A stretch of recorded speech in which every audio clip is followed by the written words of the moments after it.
Bonjour les juristes, décodons aujourd'hui un arrêt inédit mais intéressant du 14 novembre 2024 sur l'office du juge en matière de discrimination.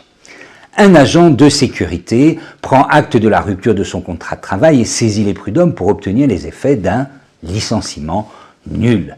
Il avait écrit à l'employeur en reprochant notamment des propos racistes tenus à son égard.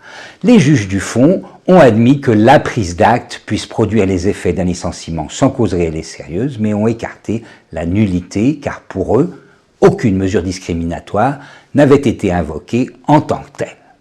Quel est le problème?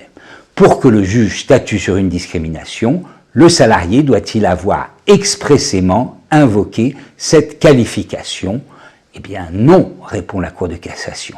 Les juges doivent directement décider si les faits invoqués sont de nature à laisser supposer l'existence d'une discrimination comme l'exige l'article 1134.1 du Code du travail.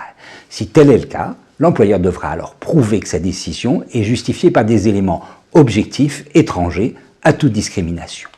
La Cour de cassation s'attache à une application littérale de l'article 1134.1 du Code du travail qui aménage le régime de la preuve en matière de discrimination. L'office du juge est ainsi reprécisé lorsque les faits révèlent par eux-mêmes une possible discrimination. Rappelons que la qualification détermine les effets attribués à la prise d'acte.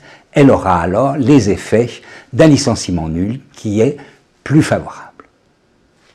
Merci de votre attention et à bientôt.